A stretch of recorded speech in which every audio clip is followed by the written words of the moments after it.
Isang malungkot na balita ang gumulantang sa mundo ng pageantry matapos kumpirmahin ang pagpanaw ni Miss Earth Indonesia 2025 na si Putri Andriani Jofica.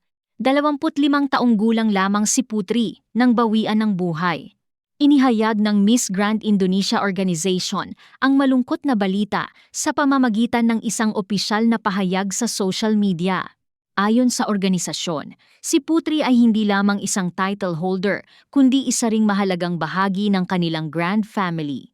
Inilarawan nila siya bilang isang taong may kabutihang loob, lakas ng loob, at espiritong nagbigay ng inspirasyon sa napakaraming tao.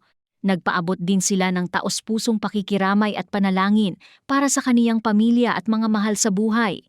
Sa kanilang mensahe, sinabi nilang bagamat maaga ang pagtatapos ng paglalakbay ni Putri, mananatili sa kanilang puso ang mga alaala, pagmamahal, at liwanag na iniwan nito.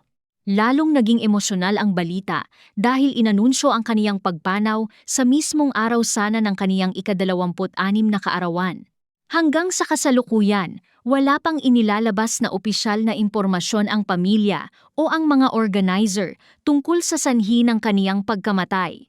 Bago ang kaniyang pagpanaw, ang huling post ni Putri sa Instagram ay noong Hulyo 21 kung saan nagbahagi siya ng mga larawan ng kaniyang sarili.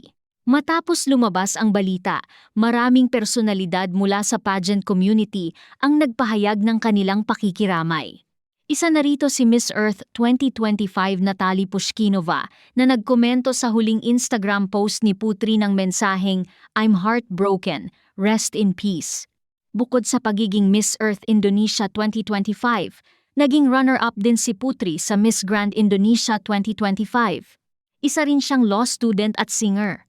Ayon sa kaniyang pageant profile, aktibo rin siyang nagsusulong ng mga advokasya para sa kalikasan. Kabilang dito ang pagtataguyod ng waste recycling, pangangalaga sa mga ilog laban sa polusyon, at pagbibigay ng kamalayan tungkol sa pangangalaga sa kapaligiran. May inilabas din siyang sariling awitin at nanatiling aktibo sa iba't ibang beauty pageant activities. Noong June, nagsilbi pa siyang hurado sa isang international beauty competition.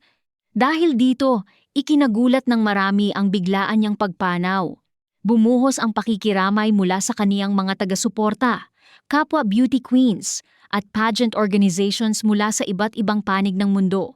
Sa ngayon, hinihintay pa rin ng publiko ang anumang opisyal na pahayag mula sa pamilya hinggil sa detalye ng kaniyang pagpanaw. Habang wala pang inilalabas na karagdagang impormasyon, patuloy namang ginugunita ng pageant community ang buhay at mga naiambag ni Putri Andriani Jofica bilang beauty queen, environmental advocate, law student, at inspirasyon sa maraming kabataan. Naway matagpuan niya ang walang hanggang kapayapaan.